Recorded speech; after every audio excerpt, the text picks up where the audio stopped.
Hey everybody, welcome back to Mike's Wooden Things and Stuff.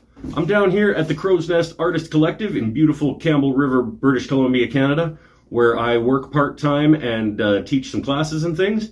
And I figured while I was setting up our new RIKON 70-100 mini lathe that I'm going to be using to teach classes, I might as well bring you guys along to open it up, set it up, have a look at it, talk about what went into the decision to get this particular lathe for the shop, and maybe some hints about what you might want to consider when you're making a lathe purchase as well. So, let's get into it. Maybe at the end we'll do a little compare and contrast with my Laguna 1216 that's sitting over there. Come on, let's dig in.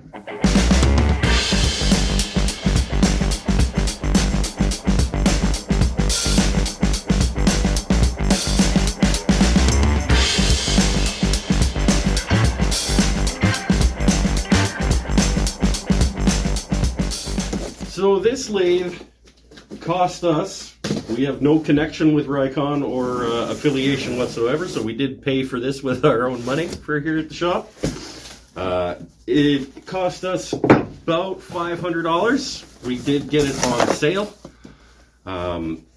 Unfortunately, I will, spoiler alert, the one major downfall of this lathe versus some of the other ones that we were looking at is that it is not a variable speed lathe with a knob adjustment. It has a series of belts, but that's why it was only $500. Because it is one of the things that you want to consider when you are lathe shopping.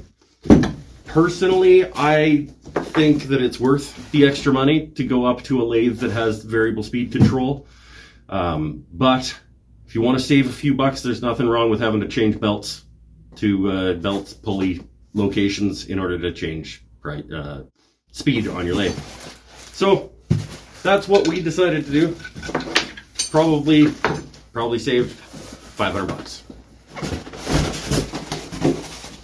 Oh, I like shiny new tools. Let's see how much put togetherness this needs. Probably not a ton. What are you doing?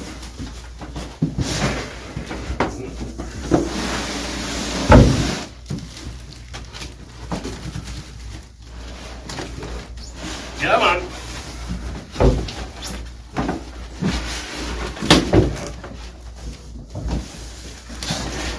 Come on. Yeah. Don't tell my boss. I just about dropped her new lathe off the table.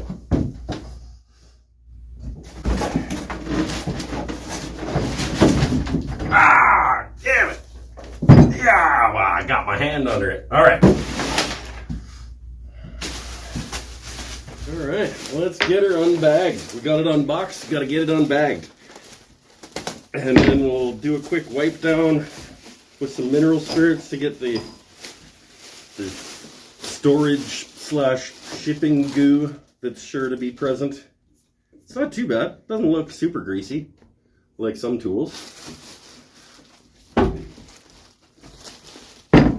We'll give it a quick wipe and we'll add our accessories and things. We got, looks like about an 8-inch tool rest. Quality build like everything that I have ever purchased with RIKON. We got some bits and bobs and doodads that we're gonna find out where they get attached by actually reading the manual. Live center, drive spur. Yeah, right on. All the fixings. Let's get it ungooed. It's like I said, it's not as bad. I think the Laguna had more goo than the RIKON has. If that's a selling point for you, less goo, then put that in as a data point for the RIKON. Less goo. A little bit of goo. Keeps it from going rusty while they're waiting to sell it.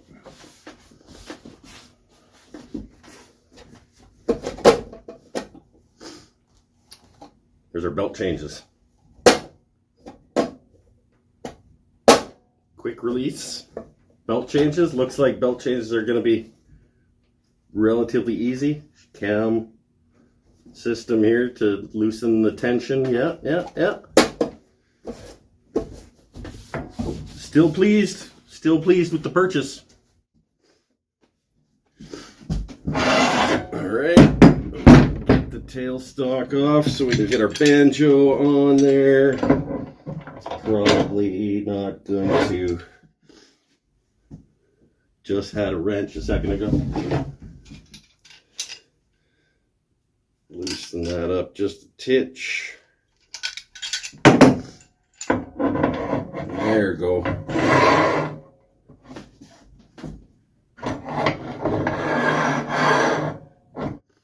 Locks nice and secure. Beauty.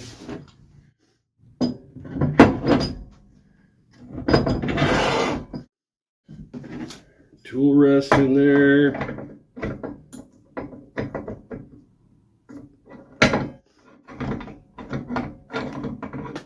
A little bit of paint on the inside where the tool rest goes in. That'll wear itself loose over time. There we go.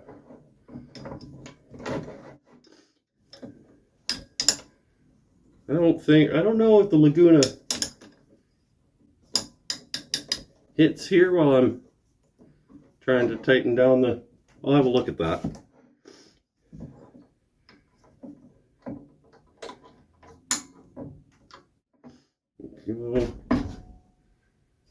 Okay, cool. We got this bracket dealie of some kind that's going to attach somewhere, probably for our tails or our live center and our spur drive, which clearly have more goo than the rest of the lathe had. So let's take care of that. Yeah, fairly gooey. Yeah, this will attach someplace. We'll find that in the manual as well. Let's just get everything out right now, and then we'll finish setting it up. Shiny new RIKON lathe. Alright, so this is in fact a little rack for your spurs and centers and things. It lives on the back of the headstock. Just gotta get that guy on there. And then essentially we're up and running and ready to get turning. Which is good because I have a class this weekend. We'll use it this weekend for my class, and then I'll come back and I'll let you know how the students got on with it and what I think of it in terms of first impressions. And yeah, so far so good. RIKON makes a quality tool at a reasonable cost as far as I'm concerned in general. I have the RIKON 10-326 bandsaw. I have a RIKON grinder. I have a RIKON 12-inch planer.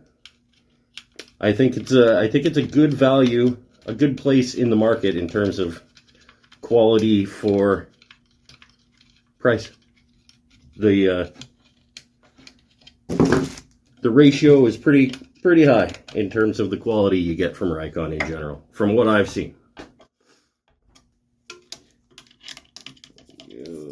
I'm not good left-handed. There we go. That's where these guys are gonna live. We've got our knockout bar. That can live in there too, I guess. Yep. We got our mini bit lockout bar that gets our point out, which is an interesting.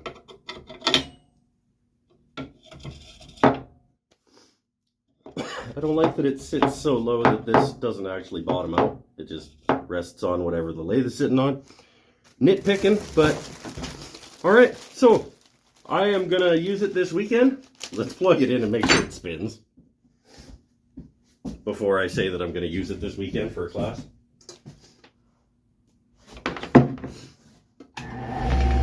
Oh, sure does. She spins. All right. Like I said, I'm going to use it for class this weekend. And I'll come back and let you guys know what I think in terms of initial thoughts. And we'll go from there.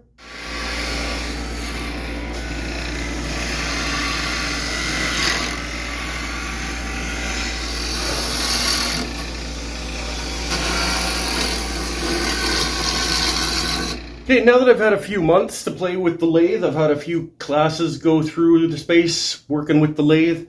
I've got a few pros and cons to think about on this particular unit. Obviously, when you're buying a $500 lathe, you're not going to get $1,000 worth of lathe like we do over here. I'll do a separate video on a compare and contrast. But let's focus in on the RIKON right now and talk about what I like, what I maybe don't, and whether or not it should be a consideration when you're looking in the $500 or so price range of lathes. The 70-100 is not a variable speed lathe. We have no knobby adjustment on the speeds here. We have 6 belt locations. So each of these belt locations is set to a specific speed for the lathe. There is no adjustment within those gears. The tensioning system is these levers down here. The belt changes are quick and painless, but you have 6 speeds. That's it. There's no adjustment in between anything. So you have to know what those 6 speeds are. No, you don't. You don't need to know what the speeds are, but you're set. Once you're in that gear, that is the speed at which you are spinning.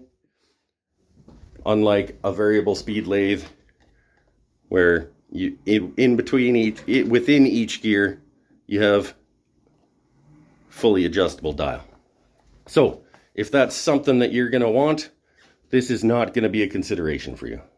Having said that, I don't believe that you will find a lathe in the $500-ish price range that has a variable speed system on it that has not compromised in its build quality in some other way.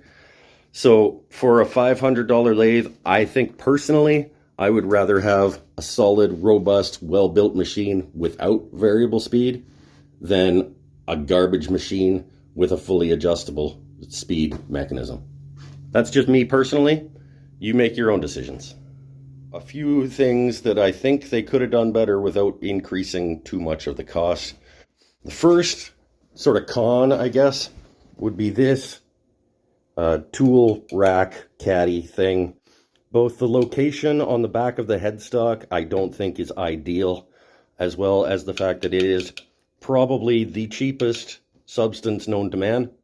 This plastic is, they absolutely found the least costly plastic they could make that out of.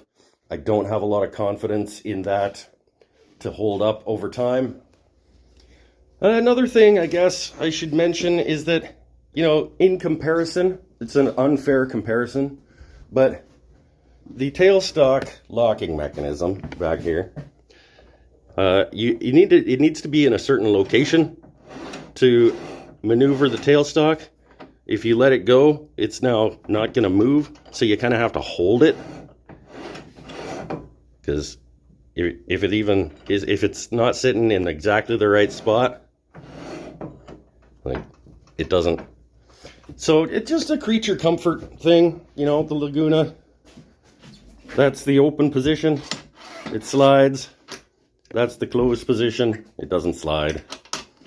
Little things like that. The other thing, sort of the other main thing, I guess, that I actually just realized yesterday is that the tailstock doesn't self-eject on when you dial it all the way back. I only have the Laguna to compare it to, but when I dial the Laguna all the way back, it ejects that tailstock,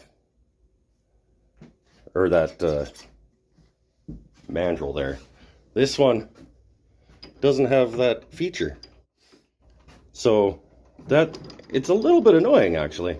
I think I don't know how much extra that would possibly cost you to manufacture the system that self-ejects that when you dial that all the way back. That bothers me. Other than that, I mean, like I said, I will do a comparison contrast video between the two lathes. All of that video is going to be focused on what you get for the additional cost versus what you get with the RIKON. So I can't, at this point, for this price, I can't complain that I don't get a digital readout and a variable speed and you know, those other sort of creature comforts that I get on the Laguna. So I guess the long and short of it is that, yes, that gets a thumbs up for me in the $500 price range. I think you're getting a good unit for the price over here. Stay tuned for the next video where I will do a direct comparison contrast video to show you what you get in terms of when you step up from something in the $500 range to something in the $1,000 range, and whether or not that's a jump that you're going to want to make. All right, that's it for this one. Stay happy, stay healthy, stay safe, everybody. Bye for now. I'm going to get back to spinning. See you later.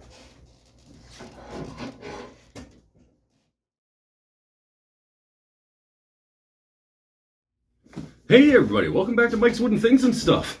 I'm down here at the Crow's Nest Artist Collective in beautiful Gamble River, British Columbia, Canada, where I teach some classes and work part-time. And I figured while I was here setting up the new RIKON 1216... Nope, that's not what it's called. Nope. Hey everybody, welcome back to Mike's Wooden Things and Stuff. I'm down here at the Crow's Nest Artist Collective in beautiful British Columbia... Hey everybody, welcome back to Mike's Wooden Things and Stuff. Alright, get our banjo on. Let's get our banjo on, yo. I don't know what I'm on. Come on.